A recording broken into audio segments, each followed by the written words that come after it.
नाथ की कथा कर रही है, जनाबाई की कथा कर रही है। जनाबाई की माता एक लोटा जल समर्पित करती थी, पिता श्री हरि विठ्ठल हरि विठ्ठल का स्मरण करते थे। दोनों भगवत भजन में डूबे रहते थे। ये शिव तत्व में, वो नारायण तत्व में, दोनों डूबे हुए हैं। बेटी का जन्म हुआ, थोड़ा सा समय निकला जनाबाई के जन्म का, थोड़ा सा समय, और करुण की तबीयत, मां की तबीयत खराब हो गई, स्वास्थ्य गड़बड़ हो गया, स्वास्थ्य गड़बड़।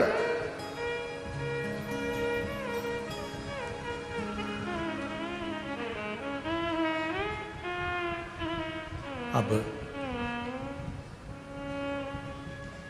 छोटी सी जनाबाई, छोटी सी, माता की सेवा करती, छोटी सी ठुमक ठुमक चलने वाली जरा सी बेटी सेवा में ली, चली गई। आज जनाबाई की माता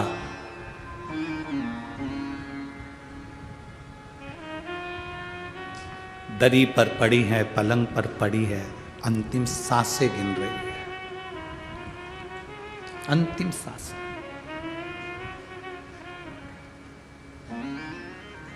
प्राण जा रहे हैं।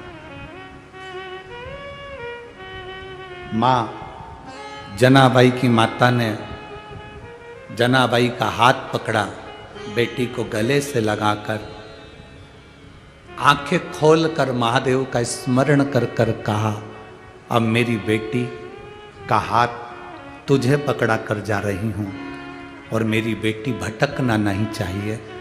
मेरे पति ने भजन किया है, मैंने भजन किया है, तो मेरी बेटी के मुख से भी भजन निकलना चाहिए।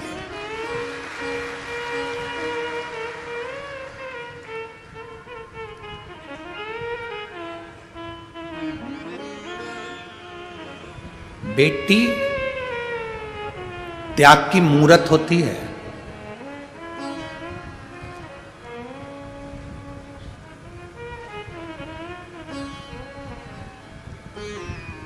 बेटी त्याग की मूरत होती है।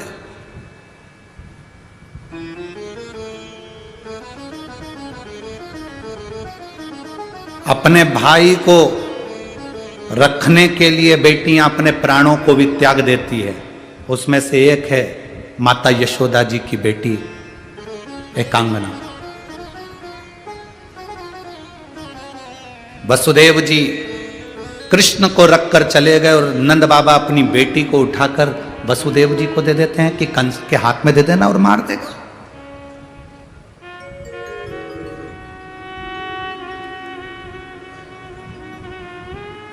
बेटी त्याग की मूरत होती है।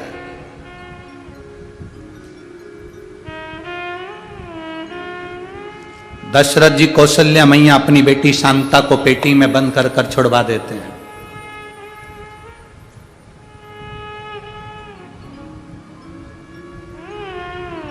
आज जनाबाई का हाथ पकड़कर शिव जी को दे दिया है, भजन तुम्हें कराना है, भक्ति तुम्हें कराना। शिव क्या करते हैं? मां प्राण छोड़ दी, जनाबाई के पिताजी ने विचार करा कि मेरी बेटी छोटी सी है, अब इसका पालन पोषण कौन करेगा, कैसे संभलेगी। पर हमने अगर एक लोटा जल देवाधिदेव महादेव को समर्पित करा है, हमने भगवान शंकर को यदि एक लोटा जल चढ़ाया है, वो जल हमारा राह बता देता है, हमारा मार्ग प्रशस्त कर देता है, हमें सतमार्ग की ओर लेकर चले जाता है। जनाबाई के पिताजी जब बेटी को देखा, एकांत में जनाबाई बैठी बैठी आंख से नीर बहाती रहती थी, मां का स्मरण करती रहती थी। दुनिया में सबसे बड़ी दौलत है, आपके घर में अगर माता पिता बैठकर आपकी जिंदगी का सुख देख रहे हैं, तो वो दुनिया की सबसे बड़ी दौलत है। दुनिया की सबसे बड़ी दौलत है, सबसे बड़ी दौलत। बेटे की तरक्की को, बहू की तरक्की को, पोता पोती की तरक्की को, नाती पंती की तरक्की को जब घर के बुजुर्ग बैठकर देखें तो समझना कि आपके जीवन की सबसे बड़ी खुशहाली है। हम पाटिल जी को धन्यवाद देंगे, हम संजय भाऊ जी को धन्यवाद देंगे, यहाँ जजमान परिवार जितने बने हैं सबको धन्यवाद देंगे। पाटिल जी आपको इसलिए धन्यवाद देंगे क्योंकि आप जो पुण्य कार्य कर रहे हो, शिव महापुराण कथा के यजमान बने हो या पुण्य कार्य में अग्रण्य हुए हो, तो कम से कम आपकी माँ आपके साथ बैठकर इस पुण्य कार्य की आंखों देखकर अपने हृदय को संतुष्टि उत्पन्न कर रहे हैं। एक आनंद की अनुभूति अपने माता पिता के रहते जब हम पुण्य करते चले तो वो एक आनंद का अनुभव कराता। जनाबाई छोटी सी लहंगा पहनी है, छोटी सी चोली है, सुंदर आज जनाबाई की एक चोटी है, काजल की बिंदी लगी है, नैनों में सुरमा लगा है, बड़े बड़े नेत्र जनाबाई के हो गए और रो रो कर पिता दमाजी ने आकर आज बेटी को गोदी में लेकर उसको सुंदर थोड़ा सा भोजन तैयार कर कर उसको खिलाना चाहा।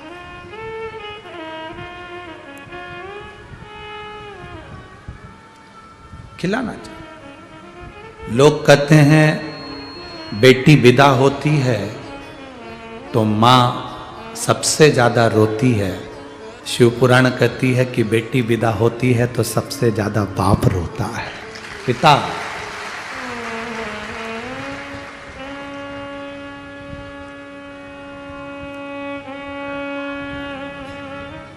हमारे जिंदगी का पुण्य है बेटियां। रोटी का छोटा सा टुकड़ा उठाकर जब जनाबाई के मुख में दिया है, जनाबाई ने वही हाथ का रोटी का टुकड़ा अपने बाबुल के, अपने पिता के, दमाजी के मुख में दिया।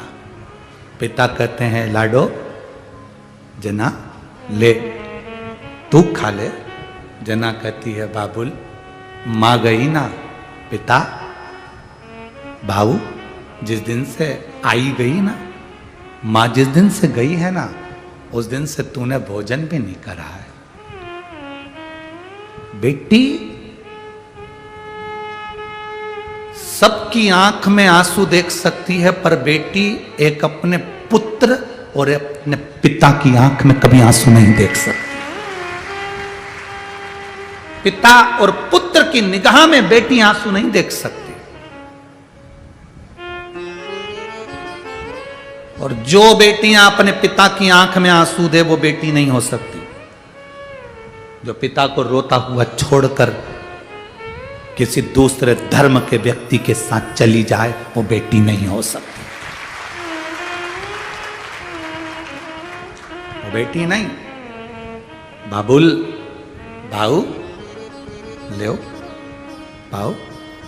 मुख में छोटा सा रोटी का निवाला छोटी सी जनाबाई ने जब दिया, बाप की आंख से आंसू बह रहे थे और जनाबाई को गले से लगा लिया। अब सोचा छोटी सी बेटी है, इसकी परवरिश मां नहीं कौन करेगा, कौन संभाले। चले गए नामदेव जी के यहाँ, दाइमा शेट्टी जी के यहाँ पर, उनसे कहा ये मेरी बेटी है, इसके माँ चली गई है, संभालने वाला कोई नहीं है, गोरानी जी संभाल लेंगी, नामदेव जी की माँ और पिता आप दोनों मिलकर संभाल लोगे, ये मेरा विश्वास करता है। शिव क्या करते हैं? लोग कहते हैं माँ चली गई तो अनाथ हो गए, पिता चले गए तो अनाथ हो गए।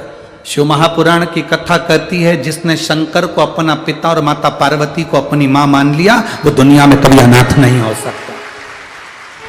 जब विश्वनाथ को तुमने अपना मान लिया तो फिर अनाथ कैसे हो? जब तुमने पंडरीनाथ को अपना मान लिया तो तुम अनाथ कैसे हो? जब तुमने द्वारिकानाथ को अपना मान लिया तो तुम अनाथ कैसे हो?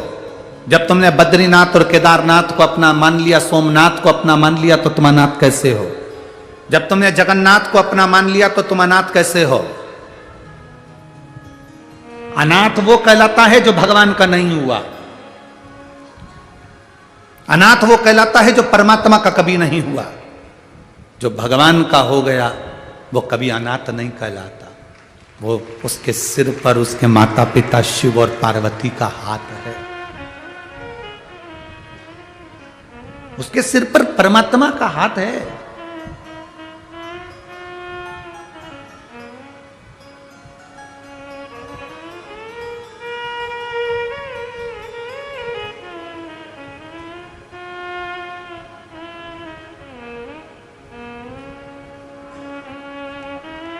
भगवान की भक्ति, भगवान का भजन, भगवान का स्मरण आप कर रहे हो तो ये आपके अंदाजे में रहना चाहिए कि शिव आपके साथ है, हरि आपके साथ है।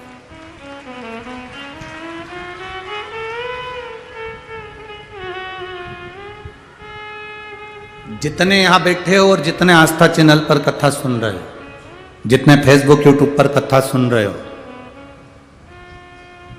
आपका पुराना कोई संबंध, पुराना कोई संबंध पूर्व जन्म का, ना जाने कितने जन्म पहले का कोई संबंध आपका और हमारा पुराना कभी तो रहा होगा। इसलिए आज आप और हम रोज कथा के माध्यम से मिलते हैं। ये पुराना संबंध है। लोग पड़ोस में रहते हैं और एक दूसरे का मुंह नहीं देखते क्योंकि उनके संबंध पुराने नहीं रहे। कभी कभी पति पत्नी साथ में रह रहे हैं और इतना झगड़ा करते हैं कि एक दूसरे का मुंह नहीं देखते, मतलब इनका पुराना संबंध नहीं है।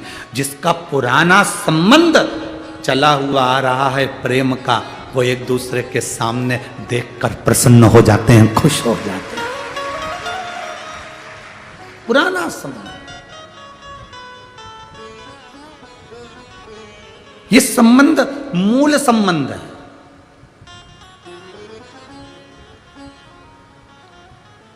मूल संबंध। महाराज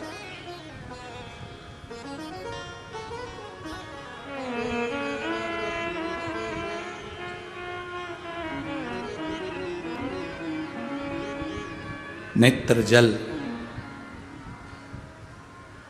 आंख में आंसू जनाबाई को लेकर दमाजी दामा शेट्टी जी के यहाँ पर पहुँचते हैं, नामदेव जी के यहाँ पहुँचते हैं। बेटी को कहते हैं, लाडो अब तुम्हारे माता पिता ये हैं, ये समझकर तुम यहाँ रहो और तुम्हारी ये परवरिश नामदेव जी की माता गौराणी जी कर ले। बेटी कहती है, बाबुल भाऊ मैं भूखी रह लूंगी, तुझसे कुछ नहीं मांगूंगी पापा, बाबा कुछ नहीं मांगूंगी मैं, मुझे मत देना कुछ भी। पर पिता अपने लाड़ों को, अपने कलेजे के टुकड़े को अलग तो मत कर, मत देना मुझे कुछ। पर जनाबाई के पिताजी ने विचार करा कि अगर बेटी अकेली रहेगी, मैं काम पर चले जाऊंगा, कोई घर में घुस गया, मेरी बेटी छोटी सी भोली सी, इसके साथ कोई गलत कृत्य ना हो, मेरी बेटी कहीं भटक ना जाए, ऐसे घर में दे दूं जहां संस्कार इसको मिलते रहें और मेरी बेटी हरि विठ्ठल का भजन करती रहे, भगवान का भजन करती रहे। दुनिया का कोई बाप नहीं ऐसा कि बेटी को खड्डे में डालेगा, कचरे में डालेगा। पिता जब बेटी की शादी करता है, अच्छा घर देखता है, काम धंधा देखता है, व्यापार देखता है, व्यवसाय देखता है, लड़का देखता है, सब कुछ अच्छा देखता है। पर पिता क्या कर सकता है? उसने बेटी की किस्मत थोड़ी ना देखी है कि उसके भाग्य में क्या लिखा हुआ, उसके भाग्य में क्या लिखा है ये पिता थोड़ी ना जानता।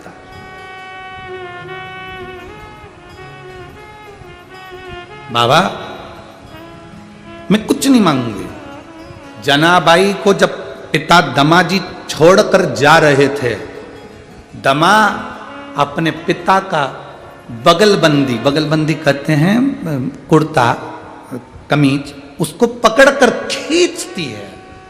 बाबा छोटी सी जनाबाई, मात्र 5 वर्ष की अवस्था, और चोटी बंधी, लहंगा पहनी, वो चोटी भी किसी ने नहीं बांधी थी, आज पिता ने जनाबाई की चोटी बांधी थी, क्योंकि मां है नहीं, कौन साथ है, पिता।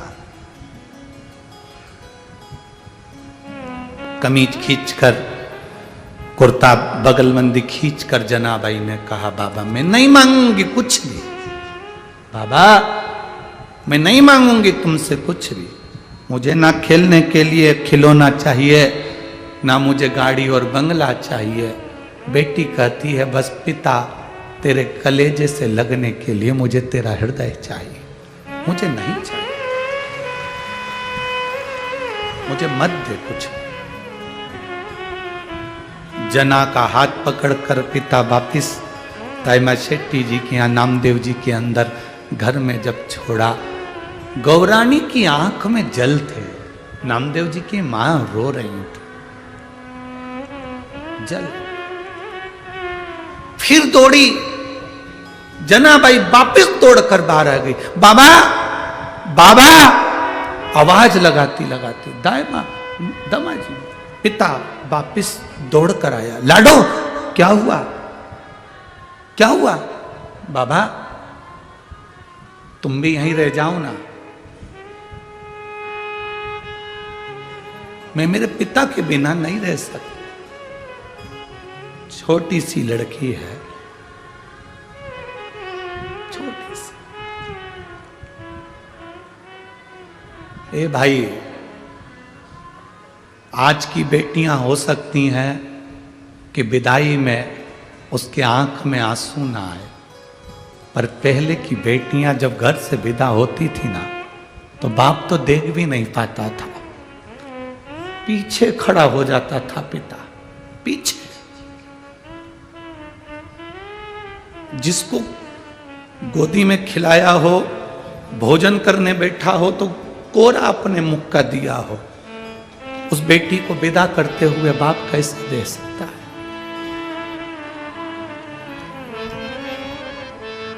मेरी पंढरपुर की जीजियों, बेटे की आंख में बाप आंसू देख सकता है, पर बेटी की आंख में कभी आंसू नहीं देखता बाप, कभी नहीं देखता।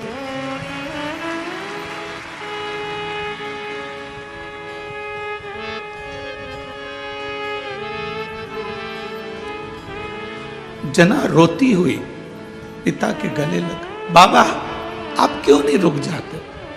जना, नहीं मुझे जाना है। बाबा तू तेरी भी चोटी करेगा, मैं करवा लूंगी बाबा, पर मुझे अपने कलेजे से अलग मत कर। क्यों छोड़ रहे हैं? किस लिए छोड़ रहे हैं? जनाबाई के पिता को क्या कमी पड़ गई जो जनाबाई को छोड़ रहे हैं? क्योंकि दमाजी ने कहा, मेरे घर में रोटी बनाने वाला कोई नहीं, मैं भूखा सो जाऊंगा, पर मेरी जना, मेरी बेटी भूखी ना सो। मुझे दुनिया का सुख मत दे, नहीं चाहिए। क्या करूंगा उस सुख का?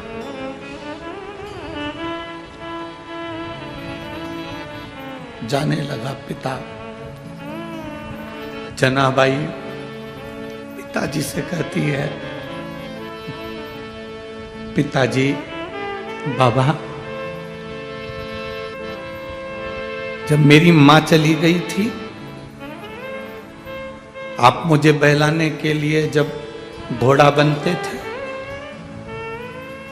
मुझे बिठाते थे, घुमाते थे, बाबा एक बार वापिस मेरे लिए तुम घोड़ा बन।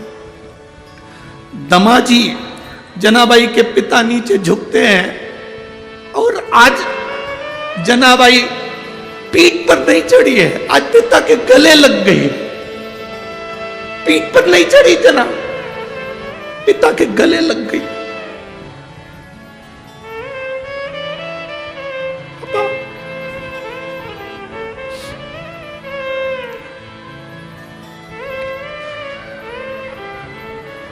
दमा विठ्ठल विठ्ठल विठ्ठल, ए विठ्ठल, मुख से शब्द निकल रहा। लोग कहते हैं जनाबाई को मंत्र क्या मिला? अरे बाप से अच्छा कोई मंत्र अपनी बेटी को कोई दे ही नहीं सकता, वो पिता ने दिया है, जनाबाई के पिता दे रहे हैं। कौन देगा? वो पिता दे सकते।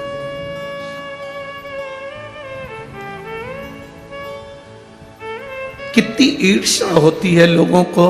हरि विठ्ठल जनाबाई की चक्की चलाने आ गए, हरि विठ्ठल जनाबाई के कपड़े धोने के लिए आ गए, हरि विठ्ठल जनाबाई झाड़ू लगाए कचरा बटोरने आ गए, जनाबाई रोटी बनाए तो सब्जी बनाने के लिए आ गए। कितनी ईर्ष्या होती है दुनिया के लोगों को कि इतना जनाबाई का नाम कैसे हो गया। अरे दिल पर घाव ना खाए होते तो मेरे शंकर तेरे दर पर आए ना होते। तो आया ही है, द्वार पर आया है।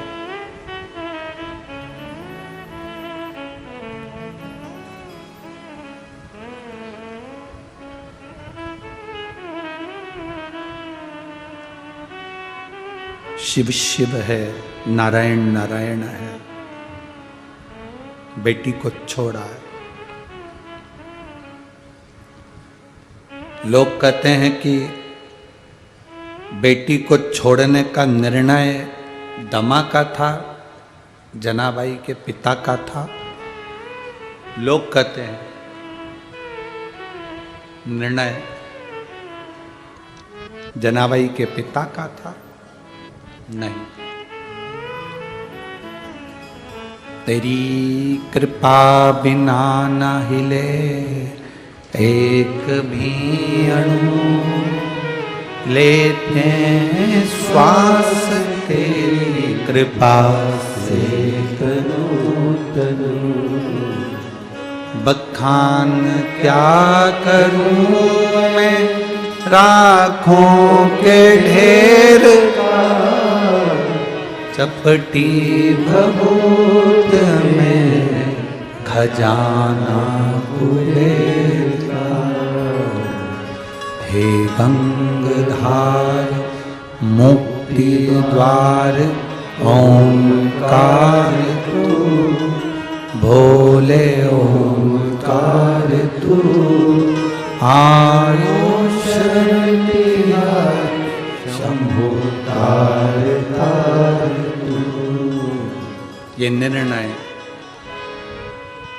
जनाबाई के पिता का नहीं था, यह निर्णय शिव ने दमाजी को मार्गदर्शन दिया है कि अगर बेटी का भविष्य बनाना है तो किसी संस्कारित घर में जहाँ विठ्ठल विठ्ठल का गुणगान 24 घंटे होता हो, भजन होता हो, ऐसे घर में बेटी को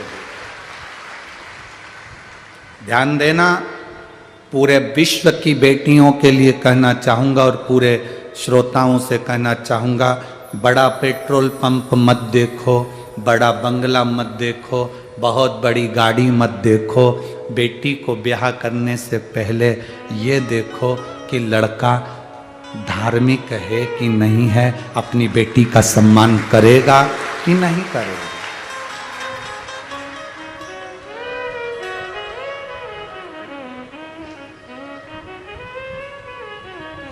बेटी का सम्मान करेगा कि नहीं करेगा, बेटी का आदर करेगा कि नहीं करेगा, बेटी का सत्कार करेगा कि नहीं करेगा, वो देखो। मेरी जीजियों, कौन सा तुम्हें पेट्रोल पंप के मालकिन कहलाना है? बोलो सही है कि गलत है? कौन सा तुमको 24 घंटे VIP 1 करोड़ की गाड़ी में अपनी जिंदगी निकालना है? कौन सा तुमको पूरे बंगले में घूमते फिरना है? कौन सा? और कौन सा तुम्हें हीरे जवाहरात में 24 घंटे लदे रहना है? ये सब किसी काम का नहीं है। जितना काम का है तुम्हारा पति अगर तुमसे एक शब्द भी मीठा और अच्छी वाणी से बोल ले, वो दुनिया की सबसे बड़ी दौलत है। दुनिया की सबसे बड़ी दौलत है सम्मान का शब्द अगर बोल लिया गया हो, बात बात में चिल्ला कर दौड़ना, क्रोध कर देना, तेरे बाप के घर से ये सीख के आई है, यही लक्षण आए हैं तुझ में, तेरे में तो अक्ल नहीं है, पढ़ी लिखी होती तो मालूम पड़ता, ढोर है तू तो, तुझ में तो अक्ल नहीं बिल्कुल भी, और वही की वही लक्षण अपनी औलादों को दे रही है, वही की वही तरीका तुझ में नहीं है, कोई तमीज नहीं है तुझ में। जब बार बार ये संबोधन बेटी को सुनने को मिलते हैं तो बेटी को अपने पिता की याद जरूर आती है। मेरे बाबुल के घर में 2 रोटी खाती ना पड़ी रहती तो अच्छा, मेरे बाबुल के घर में 2 रोटी खाती ना पड़ी रहती तो अच्छा। पेट्रोल पंप देखा, गाड़ी बंगला देखा, जमीन जायदाद देखी, पर यह नहीं देखा कि वो सम्मान मिलेगा कि नहीं मिलेगा।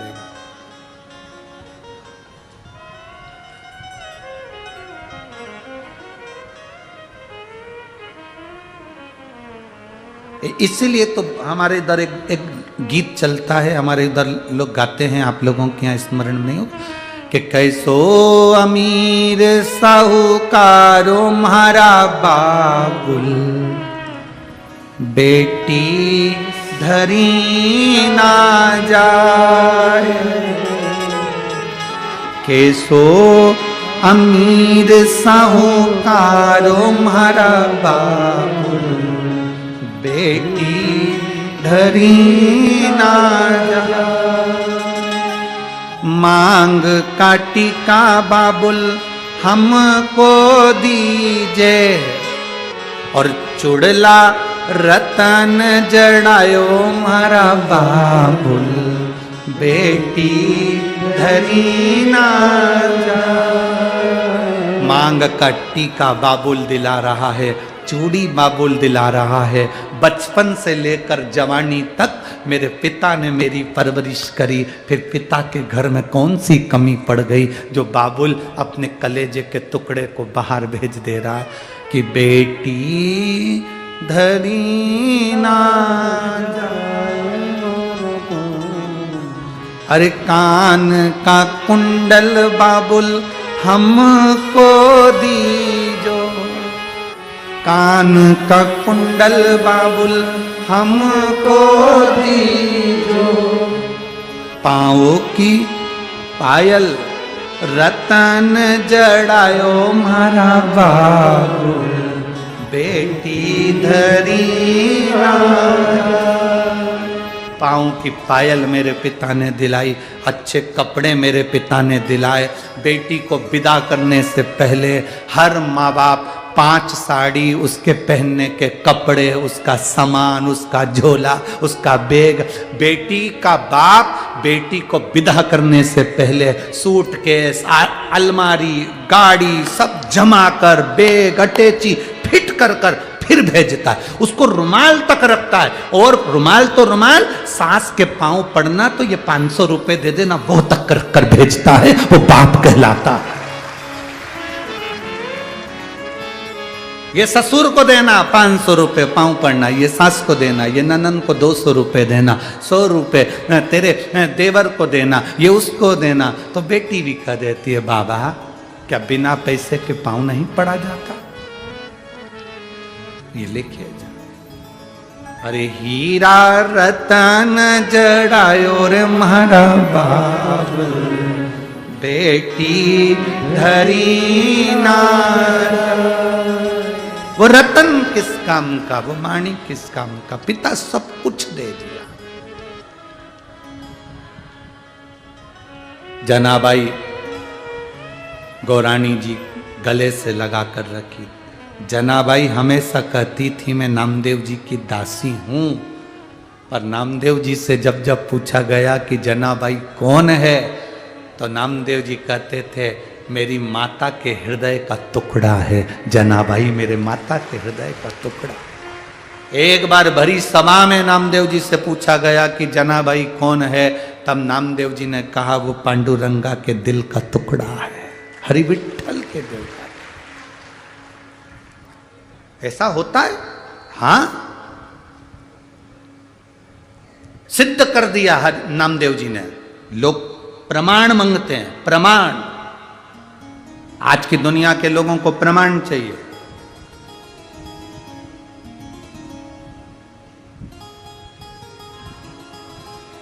कल किसी ने कहा, गुरुजी हमने तो अभी तक पंढरपुर में सुना था कि पांडुरंगा पौंडलिक भगवान हरि विट्ठल को लेकर आए, तब जाकर इसका हमने चरित्र सुना, और आप तो इतनी पुरानी पुरानी कथा कर रहे हो चंद्रभागा नदी की, इसका प्रमाण कहीं है?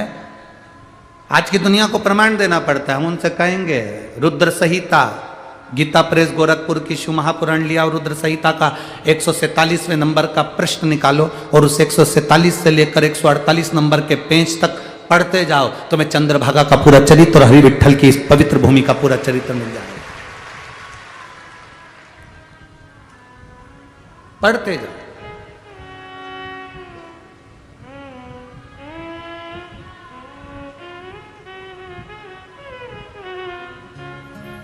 पढ़ो उसको।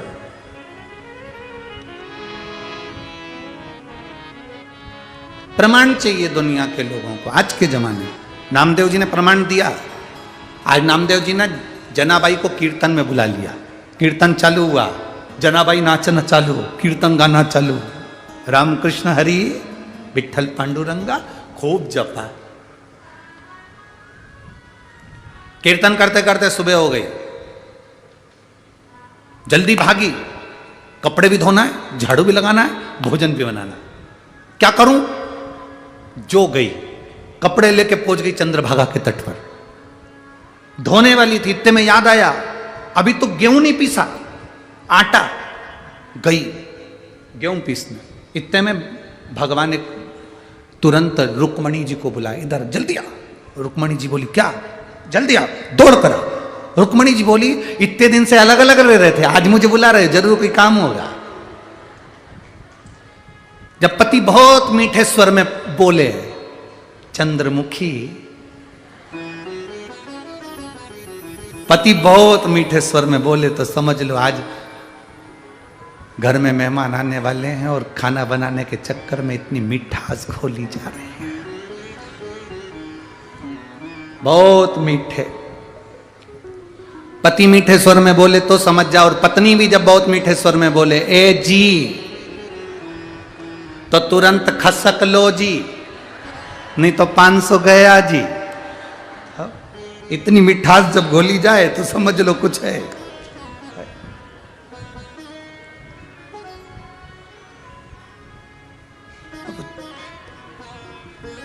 दौड़ी, इतने में भगवान पांडुरंगा हरि विट्ठल ने रुक्मणी को बुलाया, जल्दी आ जल्दी आ। रुक्मणी जी बोली क्या? इधर आ, जल्दी आ। रुक्मणी जी बोली क्या हो क्या गया? जल्दी जा। कहां? चंद्रभागा के तट पे। मां जाके क्या करूंगी? बूढ़ी का रूप रख कर जा, कपड़े का गट्ठा पड़ा है सब धोया। और रुक्मणी जी बोली मैं? भगवान बोले आज तक हमारे तो नहीं धोए, जा पहली बात, जल्दी जा। रुक्मणी जी बोल रही हैं बस एक ही बार ये काम करूंगी, उसके बाद कभी जिंदगी में नहीं करूंगी। पहले बोल रही मैं लक्ष्मी, मैं राजरानी, मैं पटरानी। भगवान बोले तू जा तो पहले है? तू जा। तो रुक्मणी जी को भेजा, कपड़े धुल रहे, वो चक्की पर गेहूं पीस रही थी और उधर चूल्हे पर सामान रखा, झाड़ू भी लगाना, और नामदेव जी और माँ और पिताजी आए। घबरा गई, क्या करूं? छोटी सी जनाबाई, बस उसने चक्की को ऐसे घुमा के छोड़ा और आवाज लगाई विट्ठल। जो विट्ठल लगाए। भगवान रुक्मणी को कपड़े धोते हुए देख रहे थे, भगवान रुक्मणी को छोड़ के जनाबाई के घर चले गए।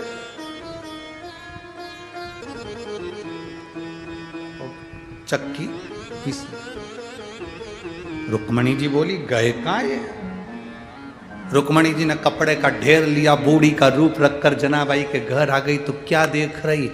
जो हमेशा सोए रहते थे, जिनके चरण में दबाती थी, आज वो चक्की चला रहा है। रुक्मणी जी ने कपड़े का गट्ठा लिया तो जनाबाई दौड़कर पूछी तुम कौन? रुक्मणी जी बोली तुम्हारे कपड़े पड़े थे चंद्रभागा पर, पानी बहुत तेज आ रहा था, मैंने सोचा मैं ही धो दूं, मेरे भी तो धो रही थी, तेरे धो दिए, ले कपड़े देने आई हो। अच्छा तो तुम इतनी मुस्कुरा क्यों रही हो यहां खड़ी खड़ी? अब रुक्मणी जी कैसे कह दे कि चक्की पीस रहा मेरा।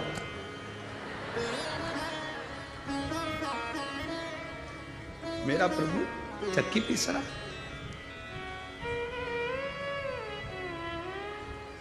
अब कभी कभी का स्मरण होता है ना, वो रहता है।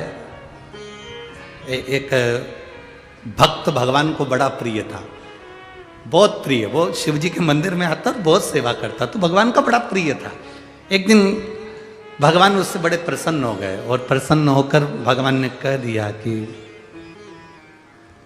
एक काम करो, तुम मंत्र का जाप करो, ओम नमः शिवाय, ठीक है? इसके सिवाय तुम्हें कुछ नहीं करना, तुम बोलते रहोगे मैं खुश होता रहूंगा, और मैं 15 दिन बाद आके सुनूंगा तूने मंत्र का जाप किया कि नहीं किया। वो बेचारा गाय चराता था, गाय चराने में लगा रहता था, गाय भैंस उसके यहाँ बहुत थी, वो भैंस गाय चराए।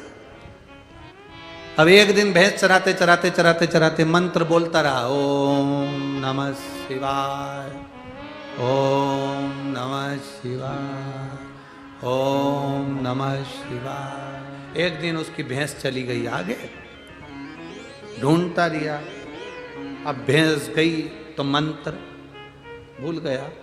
इतने में कोई आके बोला, ओए वो तेरी भैंस जाए। वो दौड़ कर गया, भैंस पकड़ी, भैंस तो पकड़ी, इसने इसी के चरण पकड़ ली। भैया मैं कोई मंत्र बोल रहा था, तुझे याद है क्या? हाँ तू कुछ चिल्ला तो रहा था, ओम भैंस जाए। उसने कहा यही मंत्र था। उसने जपना प्रारंभ करा, ओम भैंस जाए।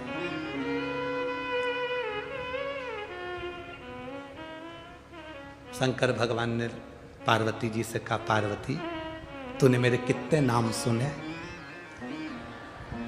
पार्वती जी बोली, तुम्हारे तो हजारों नाम है प्रभु, आज मेरा नया नामकरण संस्कार हुआ है। जब वो नीचे वो है ना, उससे पूछ किया कि वो किसका नाम ले रहा।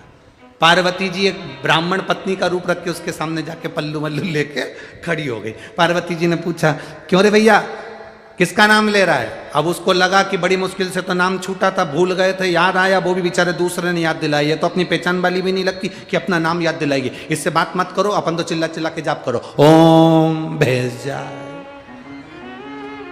ओम भैंस जाए। पार्वती जी ने उसको हिला के पूछा किसका नाम ले रहा है? उसने उधर मुंह कर लिया, इधर खड़ी थी पार्वती। पार्वती जी उधर चली गई, हाथ जोड़ के बोली, बता तो दे किसका नाम ले रहा है? वो उसने इधर मुंह कर लिया, पार्वती जी उधर आ गई। अरे एक बार मुंह से बोल तो सही, किसका नाम ले रहा है? ओम भैंस जाए। पार्वती जी को बोल के इधर मुंह कर लिया, पार्वती जी फिर उधर चली गई। अब तो इसको गुस्सा आ गया भयंकर। पार्वती जी ने जैसे ही पूछा किसका नाम ले रहा है, उसने कहा तेरे खसम का ले रहा, जा। पार्वती जी वापिस आ गए। शंकर जी ने पूछा, पूछिए हाँ किसका ले रहा? मेरे खसम का।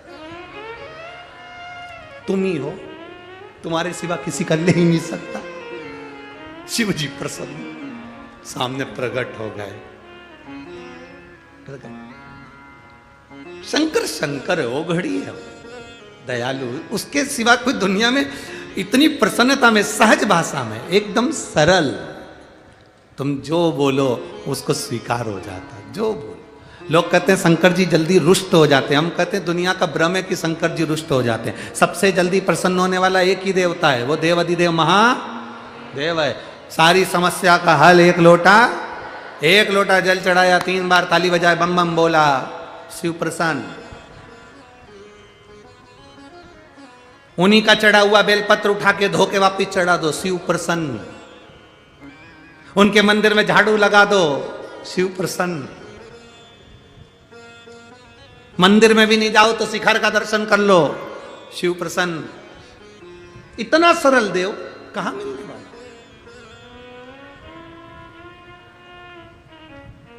कहां मिलेगा?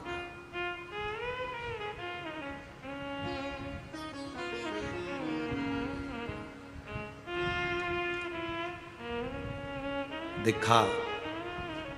रुक्मिणी जी हंस रही हैं। पूछा जनाबाई ने, क्यों हंस रही हो? अब भगवान का क्या बताए कि वो चक्की पे गेहूं पीस रहा है, अनाज पीस रहा है। अरे भाई, भगत के वश में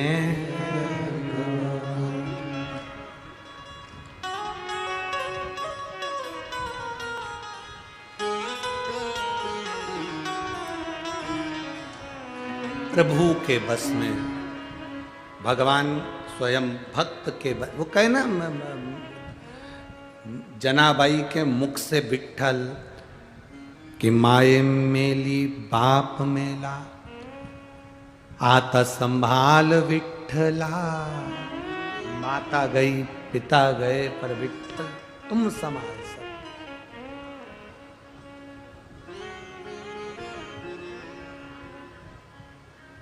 इसलिए तुमसे कहते हैं, तुमचा मुलगा मुलगी एक गडला पाणी शिवपिंडीचा घेऊ।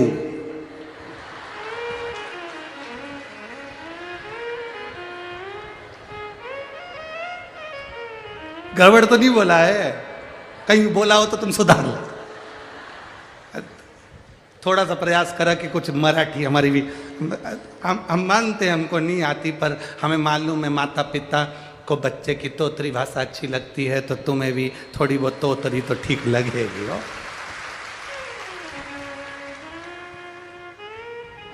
अपने बच्चों को एक लोटा जल चढ़ाने के लिए शिव जी को दो कि अपने बच्चे जाके जल चढ़ा शिवपिंडी में।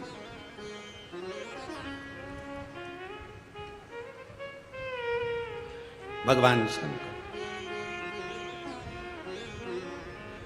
और जब वो जल चढ़ाएंगे तो एक आनंद की अनुभूति अपने आप होती चली जाएगी। आनंद की अनुभूति।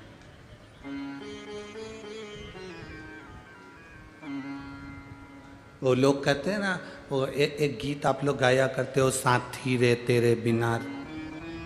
क्या हम तो कहें कि ये गीत साथी के लिए नहीं, बाबा के लिए होना चाहिए।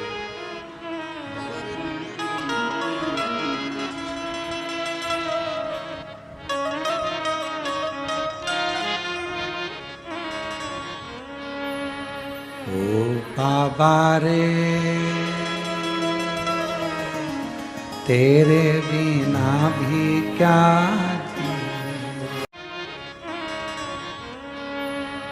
ओ बाबा रे तेरे बिना भी क्या, ओ बाबा रे तेरे बिना भी क्या जीना। भोले रे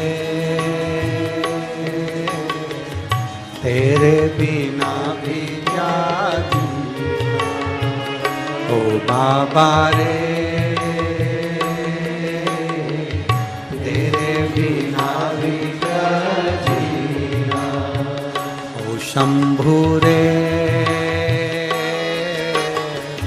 तेरे बिना भी क्या जीना। ओ शंभू रे तेरे बिना भी क्या जीना। फूलों में कलियों में सपनों की गलियों में, फूलों की गलियों में काशी की गलियों में, फूलों में कलियों में काशी की गलियों में तेरे बिना कुछ कमी ना। तेरे बिना भी क्या जीना। ओ बाबा रे तेरे बिना भी क्या जीना। ओ शंभू रे तेरे बिना भी क्या जीना।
हर धड़कन में प्यास है तेरी, सांसों में तेरी खुशबू प्यास है तेरी, सांसों में तेरी खुशबू है। इस धरती से उस अंबर तक मेरी नजर में तू ही तू है। इस धरती से उस अंबर तक मेरी नजर में तू ही तू है। भजन ये छूटे ना तू मुझसे रूठे ना, भजन ये छूटे ना तू मुझसे रूठे ना, तेरे बिना भी क्या जीना, तेरे बिना भी क्या क्या जीना। ओ भोले रे तेरे बिना भी क्या जीना, ओ तेरे बिना भी क्या जीना। ओ शंभू रे तेरे बिना भी क्या जीना। फूलों की कलियों में काशी की गलियों में, फूलों की कलियों में काशी की गलियों में, तेरे बिना कुछ कमी ना, तेरे बिना भी क्या जीना। ओ शंभू रे तेरे बिना भी क्या जीना। ओ शंभू रे तेरे बिना भी क्या जीना। ओ बाबा रे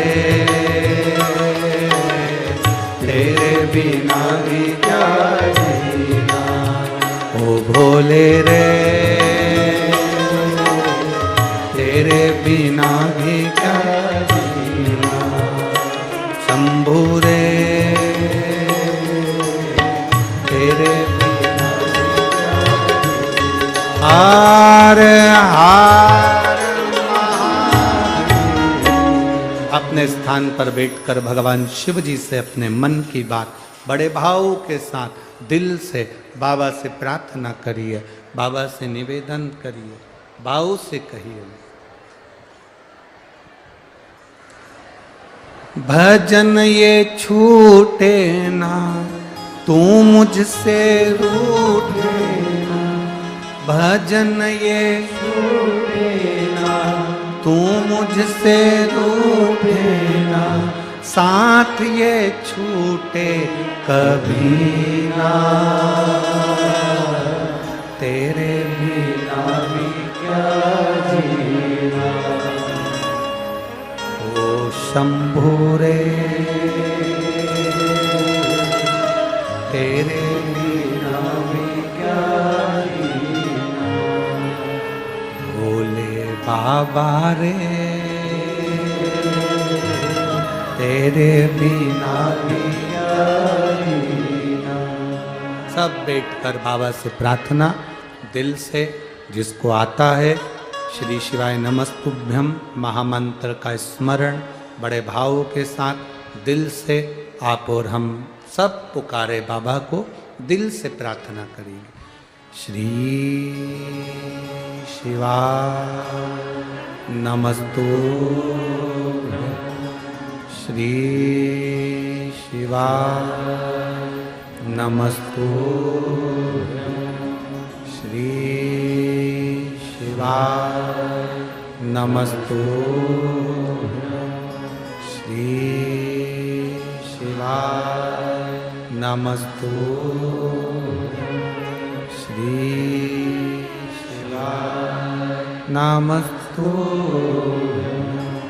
भोला सब दुख काटो मारा, ओ भोला सब दुख काटो शिव शंकर जपूं तेरी माला, भोले बाबा जपूं तेरी माला, भोला सब दुख काटो मारा, ओ भोला सब दुख काटो मारा। वेश है मंगल मंगलकारी, वेश है मंगल मंगलकारी, शमशान वासी हमारा, शमशान वासी हमारा, ओ भोला सब दुख काटो हमारा, ओ भोला सब दुख काटो हमारा। शिव कथा कह रहे, भगवान शंकर की उदारता कह रहे। जब स्वयं हरि विठ्ठल पांडुरंगा जनाबाई के लिए आ सकते हैं, एक लोटा जल उनकी माता ने जो समर्पित करा, वो जल जो चढ़ाया गया, वो जल ने हरि विठ्ठल से मिला दिया। वृंदावन में जो कथा हुई थी कौसी कला में, आप लोगों ने सुनी थी टीवी पे, ब्रज की रज में जो कथा हुई थी, उसमें हमने कहा था शिव जी का काम है हरि विठ्ठल से मिलाना, राम और कृष्ण से मिलाना, और राम कृष्ण और हरि विठ्ठल का काम है शंकर जी से मिलाना। ये दोनों एक दूसरे से मिलाने का कार्य है।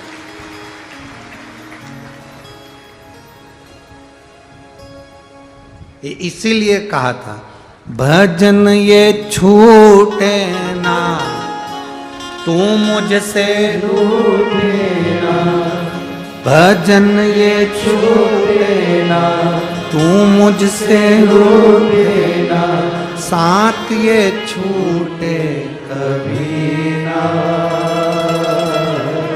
तेरे बिना ही क्या जीना, ओ शंभू रे तेरे बिना ही क्या जीना। हम एक लोटा जल शिव जी को जो समर्पित कर रहे हैं, बाबा का भजन कर रहे हैं, हमारा चढ़ाया गया जल दूर नहीं जाता, हमको पकड़कर शिव के करीब रखता है। राम का दर्शन करना है तो शंकर का भजन करना पड़ेगा, शंकर का भजन करोगे तो राम मिलेंगे, और राम का भजन करोगे तो शंकर मिलेंगे।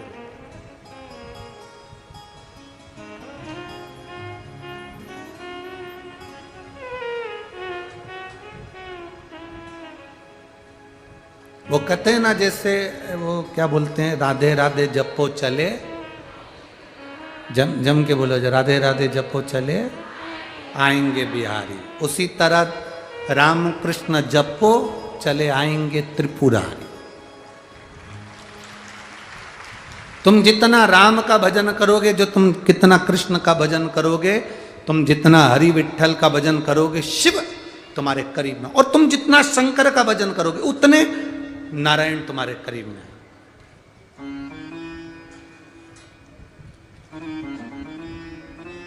उतने नारायण तुम्हारे करीब में पहुंच जाएंगे।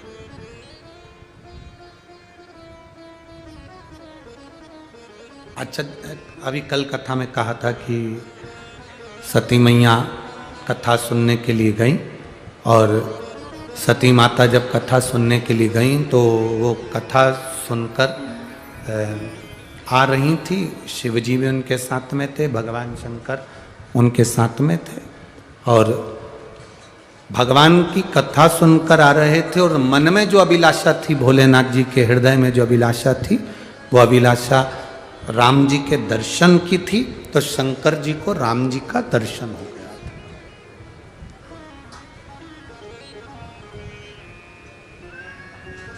जिस अभिलाषा से हम पहुंचते हैं कथा के पंडाल में, जिस अभिलाषा से हम पहुंचते हैं भगवान शिव की कथा में, भगवान शिव उस अभिलाषा को पूरी जरूर करते हैं, छोड़ते नहीं है अपने भक्त को, ऐसे ही नहीं छोड़ देते, वो अभिलाषा पूरी करते ही। महाराज शिव महापुराण की कथा कहती है, एक पत्र है देखिए,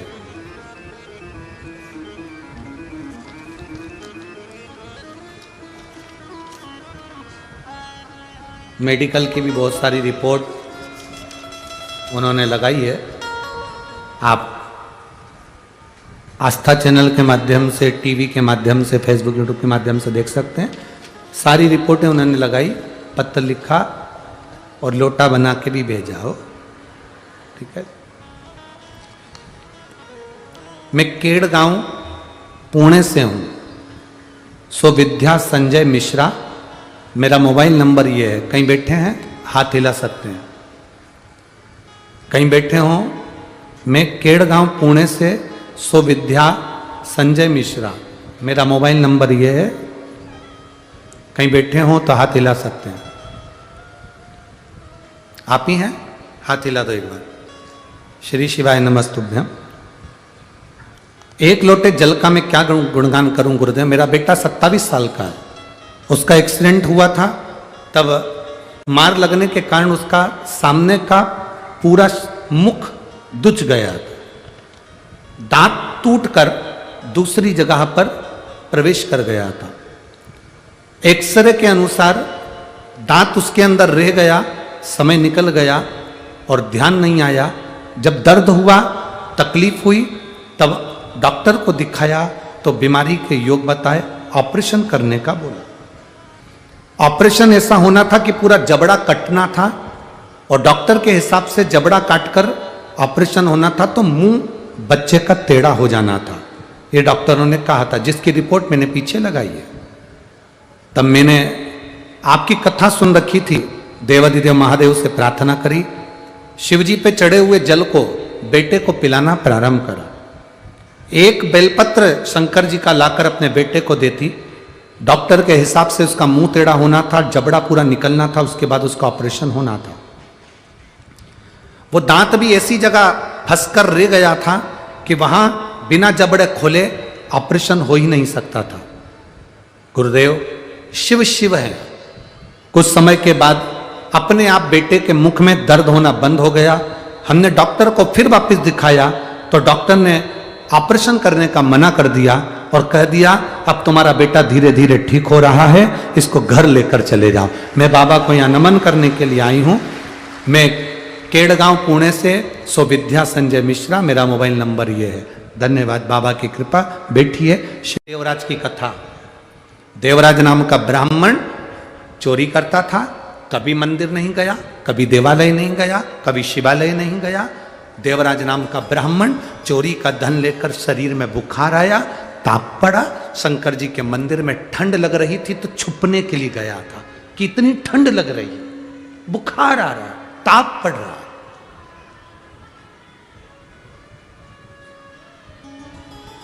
शिव मंदिर के अंदर गया, शिव महापुराण की कथा चल रही थी। कथा में चिल्लाकर बोल रहे थे पंडित जी, हर हर मार। जैसे ही हर हर महादेव कह रहे थे, इसको गुस्सा आ रहा था क्योंकि शरीर में कष्ट था।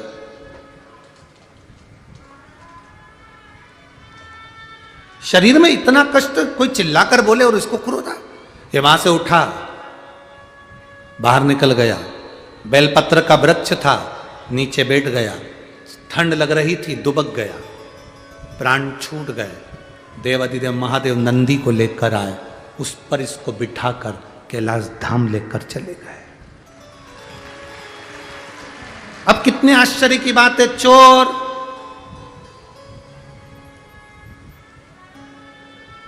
चोट्टा चोरी करा, चोरी का धन लेकर शिव मंदिर में गया, चोरी का धन लेकर मर गया और शंकर जी उसको कैलाश ले गए। कारण केवल एक था। इस देवराज नाम के ब्राह्मण की मां शिवजी के मंदिर में 1 लोटा जल समर्पित करती थी, बुआरी लगाती थी, झाड़ू लगाती थी, सेवा करती थी, सफाई करती थी। तो देवराज की मां तो मर गई थी, कई साल निकल गए थे जब से शंकर जी को लोटा भर के जल नहीं चढ़ा था। पर जो जल उसकी मां ने चढ़ाया था, उस जल का फल मिला। चोरी का धन लेकर शिव के मंदिर में गया, शिव के मंदिर में हर हर महादेव सुना, वहां से निकला तो बेलपत्री के पेड़ के नीचे गया, बेलपत्री के पेड़ के नीचे प्राण छूटे तो हर हर महादेव शंकर उसको नंदी पर बिठाकर ले गए। 1 लोटा जल सारी समस्या का हल। 1 लोटा जल जो तुम समर्पित करते हो, वो जल केवल एक पीढ़ी के लिए नहीं, तुम्हारे लिए नहीं, संपूर्ण पीढ़ियों के लिए, 71 पीढ़ी तक के लिए वो 1 लोटा जल काम करता है। 1 लोटा जल 71 पीढ़ी तक काम करता है। जिसके घर में से प्रतिदिन शंकर को 1 लोटा जल समर्पित होता है, 1 लोटा जल चढ़ता है, उसकी जिंदगी सार्थक होती है, उसके परिवार का जीवन सार्थक होता है। घर के बच्चों को नियम बनाओ,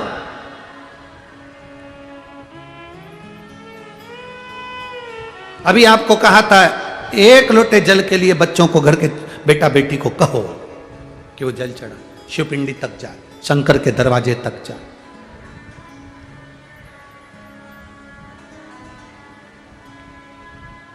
और शंभो शरने पड़ी मांगू घड़ी रे घड़ी, दुख काटो दया करीन दर्शन आपो। अपने बच्चों को शिव मंदिर तक भेजने की जवाबदारी अपनी बनाओ, प्रेशर देकर नहीं। हम कहते हैं अपने घर में टीवी है, कथा सुनने बैठते हो, थोड़ी सी टीवी का वॉल्यूम तेज करो, थोड़ा सा तेज। घर में नौकर हो, चाकर हो, बहू हो, बेटा हो, नाती हो, पंती हो, पति हो, पत्नी हो, कुटुंब वाले हो, रिश्तेदार हो, मोहल्ले वाले हो, सोसाइटी वाले हो, कॉलोनी वाले हो, अगर शिव महापुराण का एक शब्द भी श्री शिवाय नमस्तुभ्यम उसके कानों में भी चला गया तो समझो कि उसका उद्धार हो गया, उसकी जिंदगी सार्थक हो गई।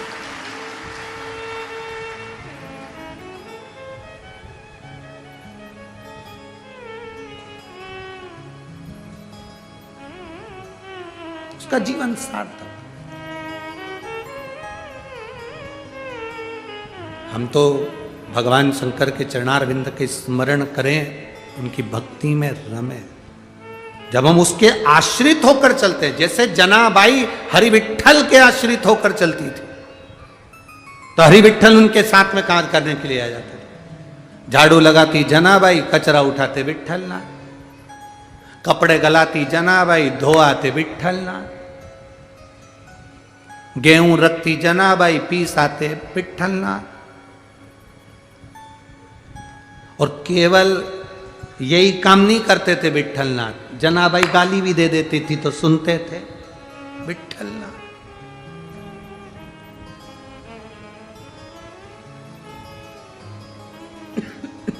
वो बोल दे कि नामदेव कहीं काका लागे, कर्माबाई कहीं चाची जी, हम कहीं थारा दुश्मन लागे, मैं सुन ले महारा ठाकुर जी, हम तेरे दुश्मन है। इतना जौन सेवा करे चाकर, कभी कभी तुम भी झगड़ सकते हो, ऐसा नहीं कि झगड़ा नहीं होता, शंकर जी से तुम भी झगड़ सकते हो। 1 लोटा जल चढ़ाने के लिए जब जाओ तब तुम भी कह सकते हो इतने दिन हो गए, सुनता क्यों नहीं है?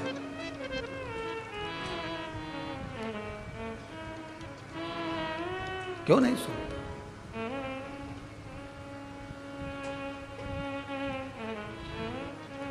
हे शंभु, हे त्रिकालदर्शी, कैलाशी, अविनाशी, कौन सी कमी रह गई? कौन सी कमी?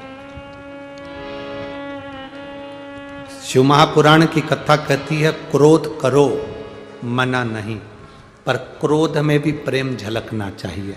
जैसे जनाबाई क्रोध करती थी हरि विठ्ठल में तो प्रेम झलकता था। जनाबाई अगर क्रोध करती थी हरि विट्ठल पर तो प्रेम झलकता था, इसलिए हरि विट्ठल उनके शब्द को सुनने के लिए आते थे, उनकी गाड़ी सुनने के लिए भी भगवान आ जाते थे। इतना प्रेम, इतनी वात्सल्यता, इतना करुणता।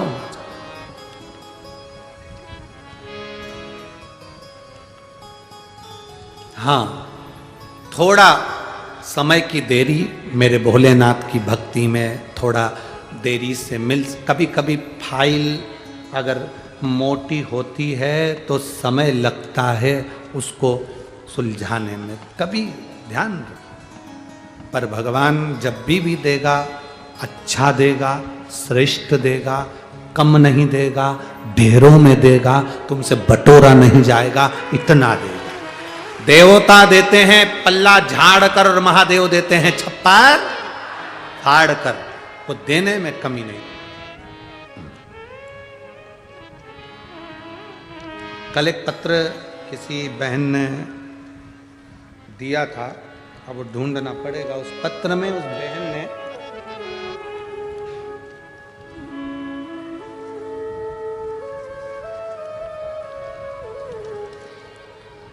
डॉक्टर ने उसके गर्भ में गांठ बताई और उसके यहां 11 साल से औलाद नहीं थी, संतान।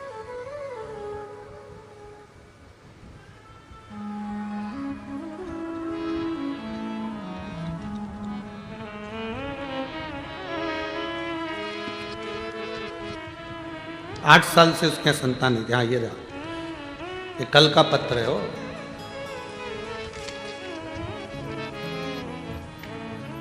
अब वो कल वाली माता आज है कि नहीं यहां पर पता नहीं, पर ये कल का पत्र है।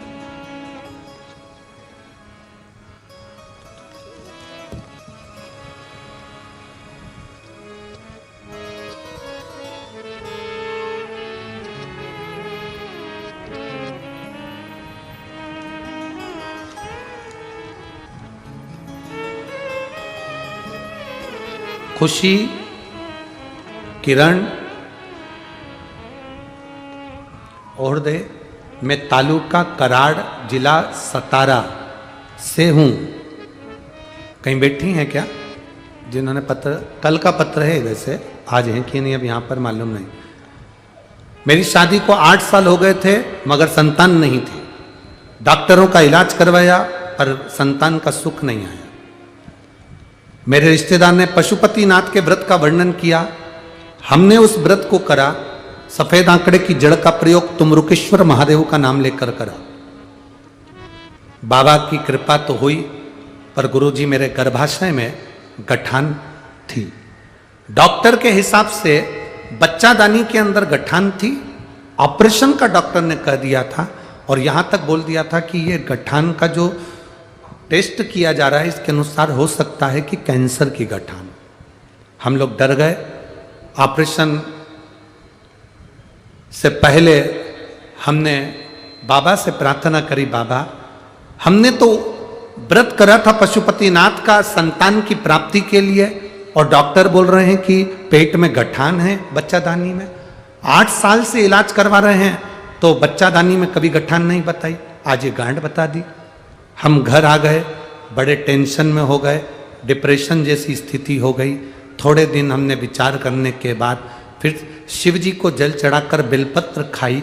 खाने के बाद हमने कहा चलो अब ऑपरेशन करवा लेते हैं। तारीख निकलवाई ऑपरेशन के लिए जाने के लिए। जांच फिर प्रारंभ हुई तो जांच में मालूम पड़ा कि वो गठान नहीं है, वो गर्भ ठेर गया, बच्चा है। ये शिव तत्व है। 8 साल के बाद बाबा ने सुना और मेरे घर में संतान का सुख दिया। मैं अपने बच्चे का फोटो भी लगा रही हूं। बाबा की कृपा से 9वें महीने में 2023 में मेरे घर में पुत्र रत्न की प्राप्ति हुई, जिसका फोटो मैं लगा रही हूं। अगर वो बैठी हैं तो हाथ हिला सकती हैं जिनका ये पत्र है। शिव तत्व इसी को कहते हैं। औघड़ी, शंभु, त्रिकालदर्शी, कैलाशी, अविनाशी, इसी को कहते हैं।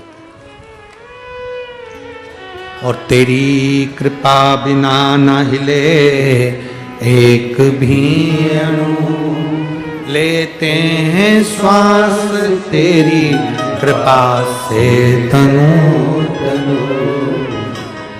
हे गंगाधार मुक्ति द्वार ओंकार तू भोले ओंकार तू आयो शरण तिहारी शंभो तार तार तू। समय आया।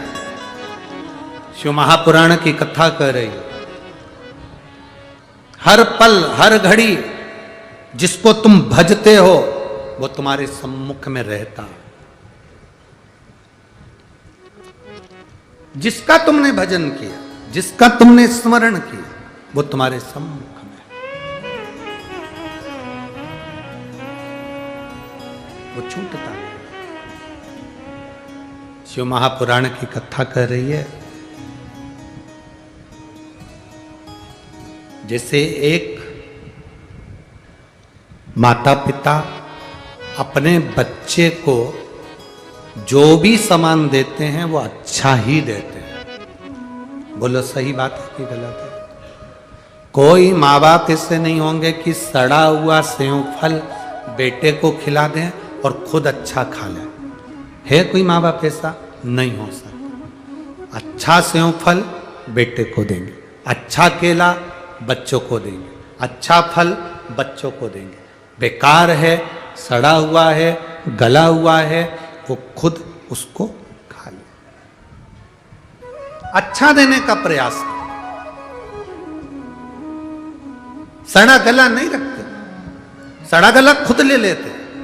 जैसे माता पिता अच्छा अपने बच्चे को देते हैं और बेकार अपने पास रख लेते हैं, उसी तरह मेरा देव अधिदेव महादेव, मेरा शंभु, मेरा त्रिकालदर्शी, मेरा कैलाशी, मेरा अविनाशी अच्छा देने का प्रयास करता, बेकार अपने पास रखता।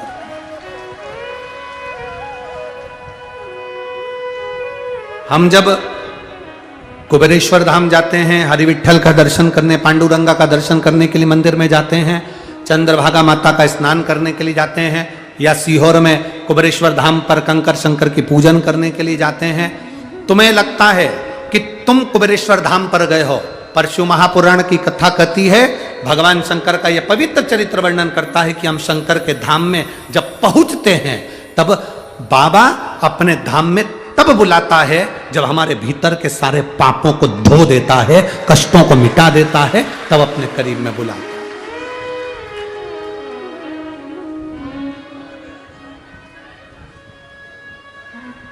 ईमानदारी से बोलोगे, एक उत्तर मांगे आपसे, आप 10 रुपए किसी को दान करते हो तो तुम्हारे पास 100 या 200 या 500 रुपए तो होंगे, तभी तो तुमने 10 रुपए दान दिया होगा।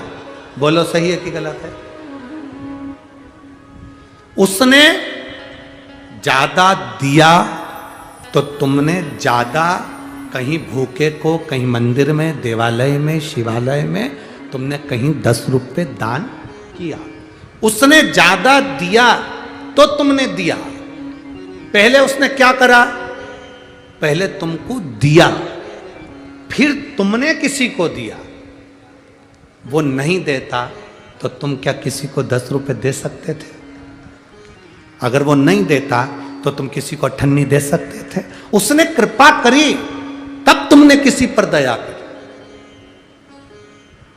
और तेरा ही दिया मैंने खाया पिया है, तेरा शुक्रिया है, तेरा शुक्रिया। जब तक हम किसी को नहीं देते, वो देने वाले ने दिया, हम दे रहे हैं, 5 रुपए दे रहे हैं तो हमारे पास 50 होंगे, हम 10 रुपए दे रहे हैं तो हमारे पास 100 होंगे। उसने दिया तो हमने दिया। उसी तरह शिव महापुराण की कथा कहती है, अगर आप भगवान की भक्ति में रमे हुए हो, भगवान के भजन में रमे हुए हो, भगवान के स्मरण में रमे हुए हो, उसने जो वाणी दी तुमने उसको प्रदान करी। नामदेव जी ने क्या दिया था हरि विठ्ठल को? तो नामदेव जी से किसी ने पूछा, तुमने हरि विठ्ठल को क्या दिया? पांडुरंगा को क्या दिया? क्या दिया तुमने हरि विठ्ठल को, पांडुरंगा को क्या दिया? तो नामदेव जी ने कहा, जो मेरे पांडुरंगा ने मुझे दिया मैंने उनको दिया। क्या दिया पांडुरंगा ने? तो कहा, मेरे पांडुरंगा ने जो वाणी मुझे दी, उस वाणी से मैंने कीर्तन गाकर पांडुरंगा को वापस दिया। उस कीर्तन को सुनाकर, उस कीर्तन का, अगर भगवान ने आपको वाणी दी है, अच्छा शब्द दिया है, अच्छा स्वर दिया है, अच्छा व्यवहार दिया है, अच्छी वाणी आपको दी है, आप भगवान को कीर्तन का कर सुना।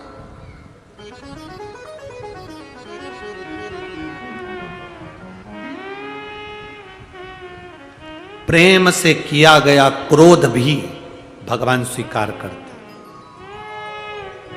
नहीं तो हमारे शास्त्रों के अनुसार तो क्रोध लकवे की बीमारी से भी बड़ी बीमारी है। क्रोध, लकवे की बीमारी शरीर का एक अंग खराब करती है, पर क्रोध हमारे पूरे शरीर को और हमारे पूरे घर को खराब कर देता है। पूरे घर को, पूरे शरीर को खराब कर देता है वो क्रोध। आया समय, मां पार्वती शिव जी की हो गई, शंकर पार्वती के हो गए। पार्वती मैया जब कैलाश धाम पर पहुंची,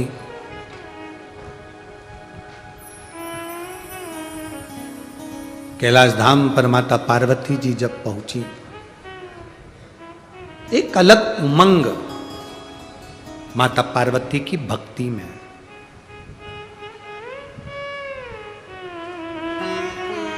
कोई कह रहा था कि हम लोग जब शंकर जी को जल चढ़ाने के लिए जाते हैं, आप लोग स्मरण करेंगे, हम जब शिव जी को जल चढ़ाने के लिए जाते हैं तो शिवलिंग वहां पर रहता है, जलाधारी वहां रहती है। यहां पर पार्वती जी की मूर्ति रखी होती है, यहाँ गणेश जी की मूर्ति रखी होती है, यहाँ कार्तिकेय जी की मूर्ति रखी होती है, सामने नंदी की मूर्ति रखी होती है। करे ना दर्शन सबने? जम के तो बोलो जरा, करे है ना?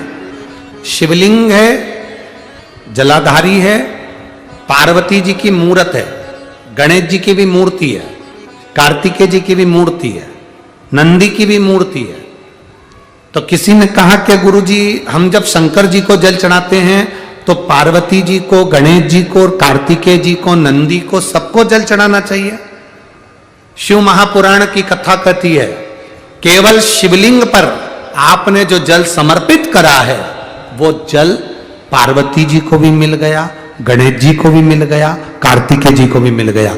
उसके सिवाय तुम्हें ये नहीं कि यहां भी जल चढ़ाओ, वहां भी जल चढ़ाओ, ना, केवल शंकर जी पे तुमने जल चढ़ा दिया, शिव पिंडी पर जल चढ़ा दिया, वो जल तुम्हें, शंकर भगवान का चढ़ा हुआ जल सबको प्राप्त हो गया। अब उसमें तुम्हें ये नहीं सोचना कि मैंने पार्वती जी को तो स्नान कराया ही नहीं, मैंने गणेश जी को तो स्नान कराया ही नहीं, मैंने कार्तिकेय को तो स्नान कराया ही नहीं, ना ना ना।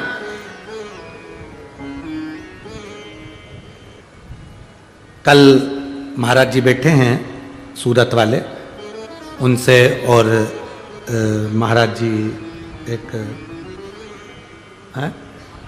अमरनेर वाले महाराज जी से मिलना हुआ। तो वारकरी हैं, पैदल चलकर सूरत से यहाँ पहुँचते हैं, वो अमरनेर से यहाँ पहुँचते हैं, पैदल लाते हैं, पैदल जाते हैं। कल वो बता रहे थे कि महाराज जी जो असली वारकरी होता है, सच्चा वारकरी होता है, वो सोमवार का व्रत जरूर करता है।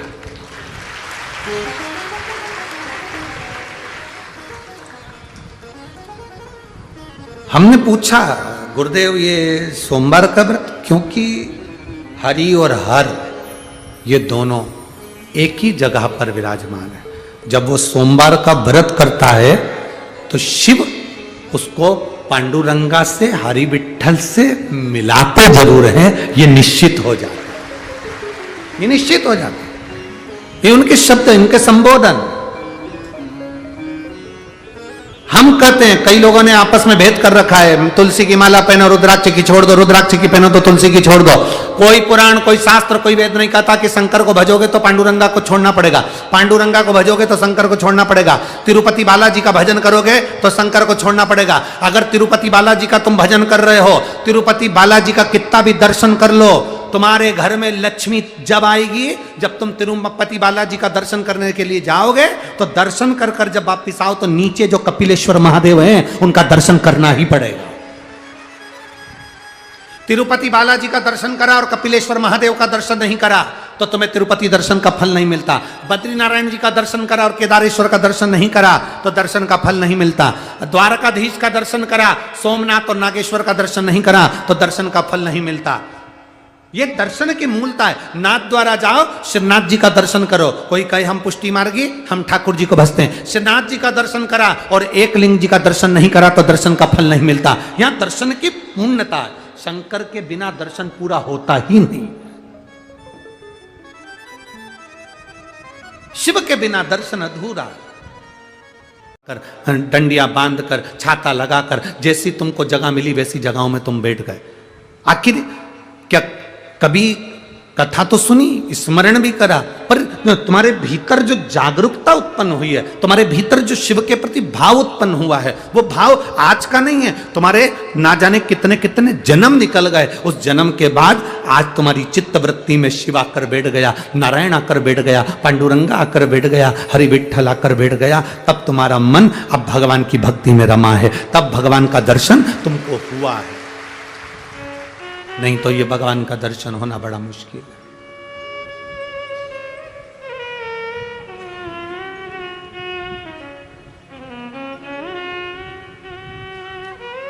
मेरे बाबा दया करना, मैं तेरे भरोसे भोले बाबा दया करना, मैं तेरे भरोसे। इन लाइनों को हम हर कथा में गाते हैं। उसका केवल एक कारण है कि आपके मुख से निकले कि आप उसके भरोसे हो, आपके मुख से निकले कि आप उसके सहारे हो। कई लोग कहते हैं गुरुजी आपको और कुछ बोलना आता है कि नहीं आता, एक ही एक लाइन गाते जाते हो।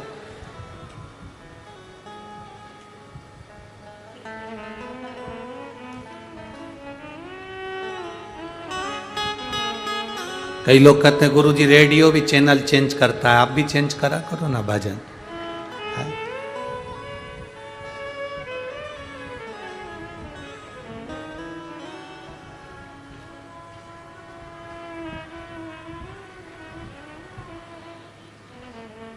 तुम्हारी सास तुलसी की फेरी लगाती थी, तुम लगा रही हो कि नहीं लगा रही हो?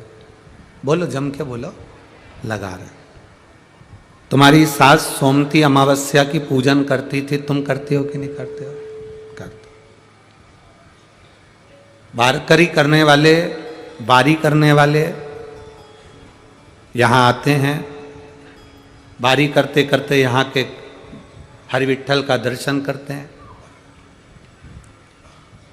कई वारकरी ऐसे हैं जिनके दादा वारी में जाते थे, उनका बेटा वारी में जाता था, उनके बेटे का बेटा वारी में जाता था, और कई वारकरी ऐसे हैं जिनकी 8-8, 10-10 पीढ़ी निकल गई, आज भी उनका घर का व्यक्ति वारकरी यहां तक आता है पैदल।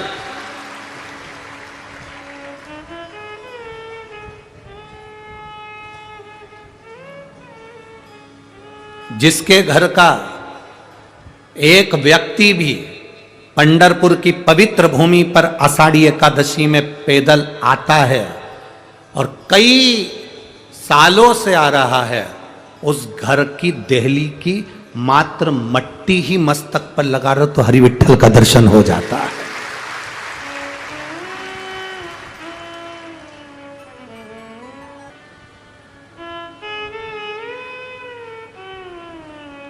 तीन हमारे गांव को बचा कर रखते हैं,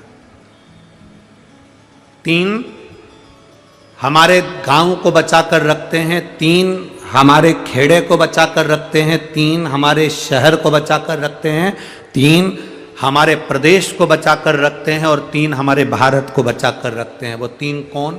पहले नंबर का वारकरी, संत, साधु, वैष्णव। दूसरे नंबर का पतिव्रता धर्म का पालन करने वाली सती नारी, और तीसरे नंबर का हमारे गांव में बिना कपट निष्कपट के भजन करने वाला वो कीर्तनी, वो सत्संगी, वो भजना वाला हमारे गांव को बचा कर रखते हैं। तुम्हारा गांव में अगर सदूर कोरोना आया, तुम्हारे गांव में अगर कोरोना आया और तुम बच कर निकल गए, समझना कि तुम्हारे गांव में कोई सती नारी रहती होगी, कोई वारकरी रहता होगा, कोई भजन करने वाला, कोई वैष्णव रहता होगा, कोई संत, कोई साधु रहता होगा, जिसकी भक्ति का बल इतना प्रबल है कि रोग और बीमारी भी दूर हट जाती है।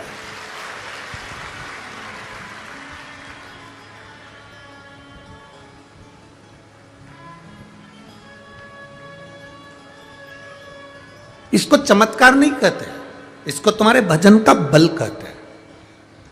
संत नामदेव जी कुएं के सामने जाकर बैठकर कुएं में से पानी उफान आकर और नामदेव जी की प्यास बुझा दे तो इसको क्या चमत्कार कहोगे? ये भक्ति है उनकी, ये विश्वास है उनका, ये दृढ़ता है उनकी। उनके भजन में वो बल है, उनकी भक्ति में वो बल है कि कुएं का पानी बाहर निकल आता है, गंगा का जल निकल कर आता है। ये भक्ति है उनकी।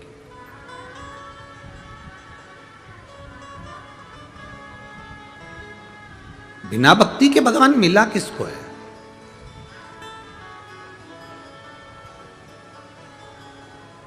किसको प्राप्त हुआ? हमें लगता है कि नामदेव जी को भगवान मिला, इतनी सरलता में नहीं मिले मेरी जीजियों पंढरपुर की और मेरे जीजाओं, इतनी सरलता में नहीं मिला है मेरा बाबा।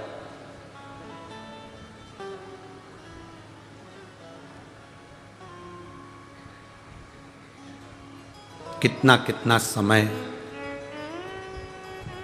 निकाल दिया, कितना समय।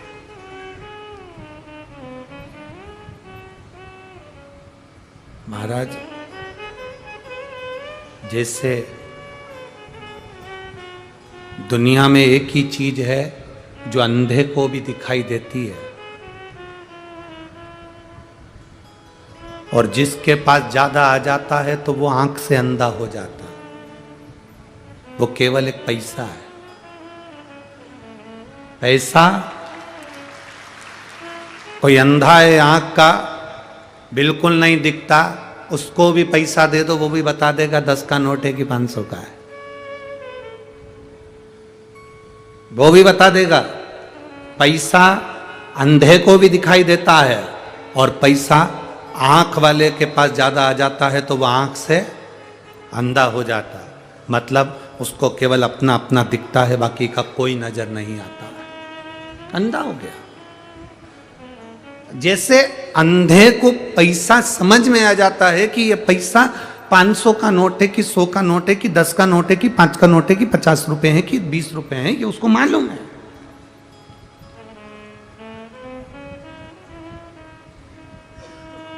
उसको पहचान है। भक्त को भगवान की पहचान होती है और भगवान को भक्त की पहचान होती है। कोई जाने ना जाने, कोई पहचाने ना पहचाने, परंतु उसके स्मरण में यह चीज रहती है कि मेरा भक्त कौन सा है।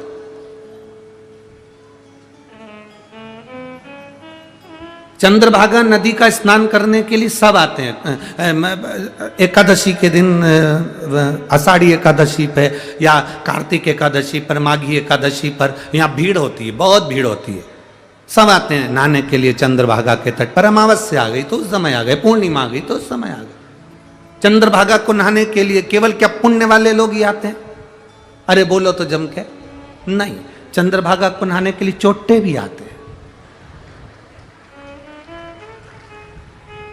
पुण्य वाला कपड़े रखता है, सामान रखता है, विठ्ठल पांडुरंगा, विठ्ठल पांडुरंगा कह के चंद्रभागा का जल में स्नान करता है। और चोट्टा, तुम करो हर हर गंगे, हम तुम्हें करें घर से नंगे, जा। चोट्टा भी इंतजार करता। कथा सुनने के लिए क्या केवल भक्त ही आएंगे? चोट्टे भी बैठे होंगे, बैठे। पर जरा विचार करना, चोट्टा इतने साल से चुरा रिया है, लाखों की चोरी कर ली तो भी चोट्टा की चोट्टा ही है। तुम्हारा कोई सामान चले भी गया तो तुम 2 साल में 1.5 साल में वापिस मंगलसूत्र, वापिस चेन, वापिस सामान तुमने 2 साल में वापिस बना लिया। वो 1 तोला का था, तुमने 2 तोला का बनाया कि अब क्या मजबूत बनवाओगे। तुम आगे बढ़ गए, पर वो चोट्टा, बोलते जाओ, चोट्टा ही रिया, उसका प्रमोशन ही नहीं हुआ। क्योंकि अच्छी कंपनी में जॉब ही नहीं कर रहा। जिसकी जॉब अच्छी कंपनी में है वो तरक्की कर रहा है। कपड़ा चले गया, अगली बार आऊंगी ना हरि विट्ठल के यहां पर चंद्रभागा नहाने के लिए, ज्यादा लाऊंगी। अब की बार अकेली आई हूं ना, अगली बार 2 लोगों को साथ लाऊंगी तो मैं नहाने जाऊंगी तो वो कपड़े देखेगा। मतलब 2 लोगों को लाना कोई सरल बात है? उन लोगों का खर्चा उठाना, उनको खाना खिलाना, धर्मशाला में ठहराना, मतलब मेरा हरि विट्ठल इतना दे देगा कि मैं 3 लोगों का वजन अपने आप झेल सकती हूं, इतना प्रदान करेगा।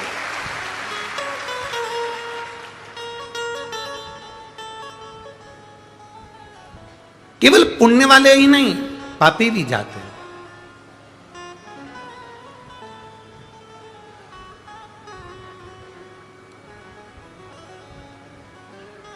तुम अंदर आते हो और चोट्टे की निगाह तुम्हारे मोबाइल पर, पर्स पर, तुम्हारे गले पर पड़ जाती है। बोलो पड़ती कि नहीं पड़ती?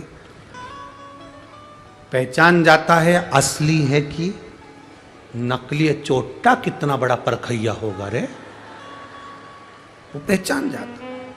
इसकी जेब में पर्स कितने वाला है, इसकी जेब में मोबाइल कितने वाला, इसके गले में चेन कितने की है, तो मंगलसूत्र असली है कि नकली, चोट्टा पहचान जाता है। जैसे ही तुम अंदर घुसोगे, चोर अपनी दृष्टि से पहचान जाएगा। चोर की निगाह तुम्हारी गले की चेन पर, मंगलसूत्र पर होती है।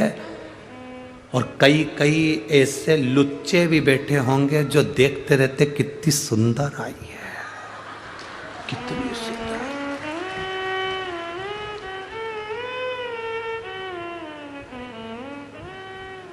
चोट्टे की निगाह तुम्हारी चेन पर है, लुच्चे की निगाह तुम्हारी सुंदरता पर है, और महादेव की निगाह अपने भक्त पर है।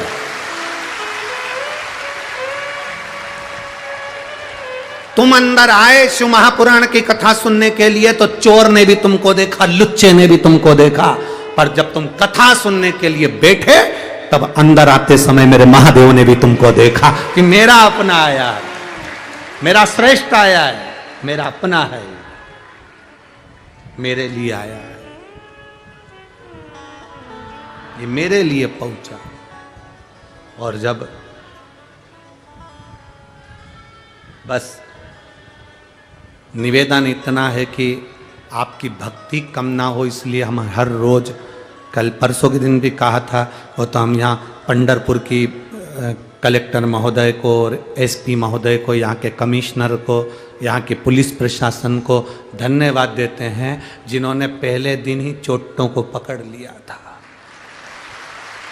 धन्यवाद, बहुत बहुत साधुवाद। यहाँ के प्रशासन को हम धन्यवाद देते हैं इस चीज़ के, बहुत बहुत साधुवाद। भक्ति, इसलिए आप लोगों से कहते हैं कोई कीमती सामान लेकर मत आओ, क्योंकि मेरे मालिक से बड़ा कीमती कोई नहीं है। शंकर जी से बड़ा कीमती कौन होगा? है?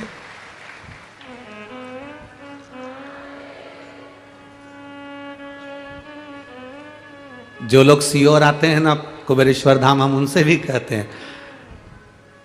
एक माता जी खूब रो रही थी, उसका कोई पर्स ले गया, खूब रोई। हम तो लुट गए, लुट गए, लुट गए, लुट गए, लुट गए। हमने कहा क्या लुट गया? पर्स चले गया। अच्छा,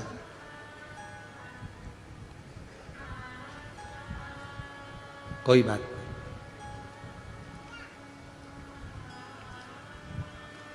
वो जितना लूटता है ना, उससे 1000 गुना बेग भरकर पहुंचा देता है, बेग भरकर।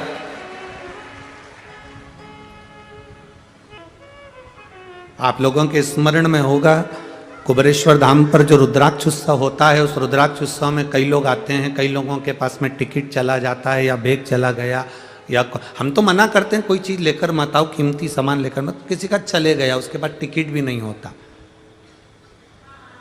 तो फिर अनाउंस किया जाता है, सूचना अनाउंस करते हैं कि जिनका टिकट चले गया या पहनने के कपड़े चले गए या आने जाने का किराया नहीं, वो बाद में अपना नाम ऑफिस में लिखा है, उसका टिकट भी कुबेर भंडारी कराएगा और कपड़े भी कुबेर भंडारी पहनाएगा। करता वो है, उसकी भक्ति, उसका विश्वास, उसकी दृढ़ता, हम जितना उसका भजन करेंगे, हाँ शक दुनिया पर करो पर परमात्मा की भक्ति पर कभी शक मत करो, कभी मत करो। और एक बात अपनी बुद्धि में उतार कर रखना, शक और शक्कर ये लिमिट में रखो। शक्कर भी चाय में लिमिट में होना चाहिए, बराबर। ज्यादा शक्कर होगी तो चाय पी सकोगे, बोलो जम के? बिल्कुल कम शक्कर होगी तो चाय अच्छी लगेगी? नहीं। शक और शक्कर की मात्रा का लेवल बराबर रखिए, ना शक ज्यादा होना चाहिए ना शक्कर ज्यादा होना चाहिए। शक ज्यादा होता है तो हमारा घर बिगाड़ देता है, शक्कर ज्यादा होती है तो शरीर बिगाड़ देती है।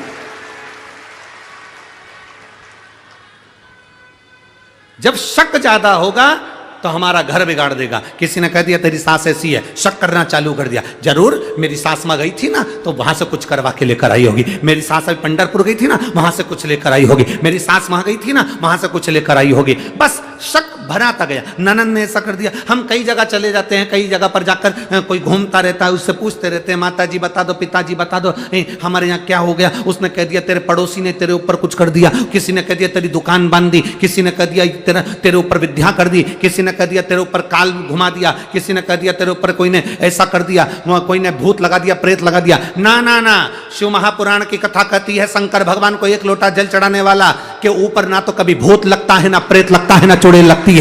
शंकर भगवान पर एक लोटा जल चढ़ाने वाला हमेशा सुखी रहता है। क्यों? क्योंकि ये भूत चुड़ैल सब शंकर जी के पास रहते हैं। जो पहले से उनके ऊपर चढ़े हो वो तुम पर क्या खाद चढ़ेंगे? जबरदस्ती दुनिया के लोग भर्ती में तुम्हारे को भ्रम में कह देते हैं तेरे ऊपर भूत लगा दिया, उसने तेरे ऊपर विद्या कर दी, उसी ने ऐसा कर दिया, तेरी दुकान बंद हो गई, चलती हुई दुकान बंद हो गई। चलती हुई दुकान क्यों बंद हुई? किस लिए बंद हुई? तुम्हारे कारण बंद हुई। शिव महापुराण की कथा कहती है अच्छी दुकान चल रही थी, बंद क्यों हुई? तुम्हारे कारण हुई। क्यों? क्योंकि कीचड़ और लीचड़ इन दोनों से दूर रहना चाहिए। कीचड़ और लीचड़ इन दोनों से दूर रहना चाहिए। कीचड़ शरीर में लगता है तो दाग लगा देता है, खराब कर देता है शरीर को। और लीचड़, लीचड़ मतलब आलसी व्यक्ति, आलसी व्यक्ति का संग पकड़ोगे तो वो सवेरे वो भी जगदम्बा आराम से 8-9 बजे उठ रही, पति कह रहा चाय ला दे, बिना नहाए रसोई घर में चालू करके 8:30 बजे जब जगदम्बा उठ के चाय बनाएगी, 9:30 बजे भेरू ब्रश करेगा, 10:30 बजे नाश्ता चलेगा, 10:30 11 बजे नौकर को चाबी दे दी तो खोल लेना, 11 बजे आराम से साहबजादे दुकान पर पहुँचे और सोच रहे हैं कि मेरी दुकान क्यों नहीं चल रही।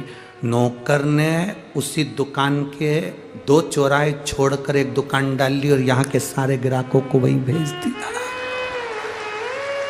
कीचड़ और लीचड़ इनसे बचकर रहना।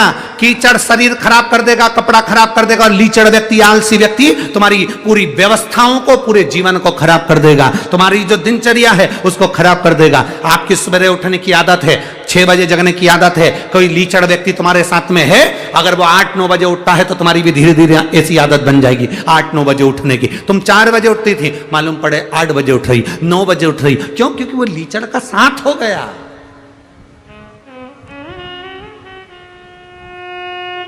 और दोस्त दूसरे पर दे रहे, माता जी बता दो हमारी दुकान क्यों चली गई? माता जी बोली तेरे पास वाले ने कराए, तेरे पास वाले। अब पास वाली से तब प्रेम था, दिवाली पे मिठाई भी भेजती थी, गुजिया भी भेजती थी, चकली भी भेजती थी, मठरी भी भेजती थी। अब उससे ऐसा हो गया, और बेचारी ने करा कुछ नहीं, पर तेरे घर के लोग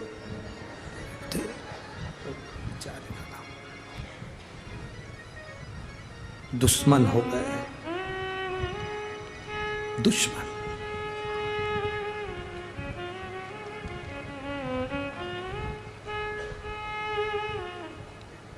केवल एक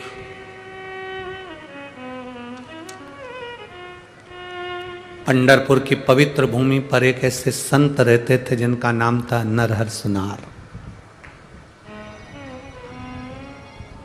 हम उन्हें संत भी कहें, सुनार भी कहें, स्वर्णकार भी कहें,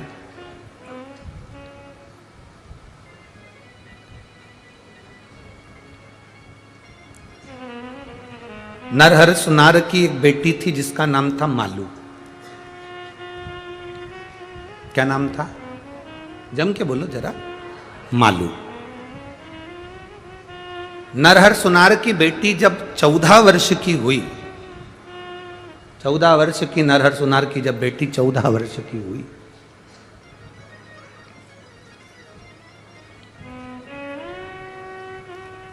और नरहर सुनार की बेटी जब 14 वर्ष की हुई तो उसके शरीर में एक रोग सताने लगा। अब देखिएगा जरा कितना विश्वास नरहर सुनार का शंकर जी के ऊपर था, जरा वो देखिएगा। 14 वर्ष की बेटी मालू, उसके शरीर में एक रोग प्रवेश कर गया। अब नरहर सुनार का काम क्या था? उनके पिताजी, जो नरहर सुनार के जो पिताजी थे दीनानाथ सुनार, वो दीनानाथ जी भी सराफे का काम करते थे और नरहर सुनार भी सराफे का काम। बच्चे की तबीयत खराब होगी तो दादा हो चाहे पिता हो, वो मुख से उदास रहेंगे, उनके नैनों में थोड़ा सा जल समाहित रहेगा और नेत्रों में जल भर आता है कि भाई बच्चे को हुआ क्या है, हो क्या गया। जो सोने की रकम बनवाने आता था, चांदी की रकम बनवाने आता था, हीरा पन्ना का व्यापार करने के लिए आता था, वो नरहर सुनार की बेटी मालू को देखता था तो वो कहकर जाता था, इसको किसी को दिखाते क्यों नहीं हो? नरहर सुनार कहते थे, दीनानाथ सुनार कहते थे कि हम इसको हमने कई वेदों को दिखा लिया, कई डॉक्टरों को दिखा लिया। तो फिर अब ये बेटी, इसका 14 वर्ष का जीवन, कहां क्या होगा इसके साथ? नरहर सुनार हमेशा एक ही बात कहते थे, जाई विधि राखे शंभू ताई विधि। जैसा मेरा महादेव, मेरा मल्लिकार्जुन रखेगा वैसा मेरी बेटी रहेगी। वेद अपना काम कर रहे हैं, डॉक्टर अपना काम कर रहे हैं, मेरा महादेव अपना काम कर रहा है। महादेव अपना काम कर रहा है। हाँ, इस व्यासपीठ से कथा करते करते कई वर्ष हो गए, सालों। इस व्यासपीठ ने कभी ऐसा नहीं बोला कि आप डॉक्टर को मत दिखाना, कि वेद को मत दिखाना, कि दवाई मत लेना, कि औषधि मत लेना। कभी बोला क्या? जम के बोलो जरा, बोला नहीं। हमेशा इस व्यासपीठ ने कहा डॉक्टर शंकर का एक रूप है। बोला है कि नहीं बोला? डॉक्टर शिव का एक रूप है। आपके शरीर में रोग आया, आप डॉक्टर को दिखाने के लिए जाओ। जांच का बोल रहा है, जांच कराओ। दवाई का बोल रहा है, दवाई लो। पर इस व्यासपीठ ने एक बात जरूर कही, डॉक्टर का इलाज चलते चलते शंकर भगवान पर एक लोटा जल समर्पित करते रहो, उसका विश्वास जागृत करते रहो, उस पर भरोसा करते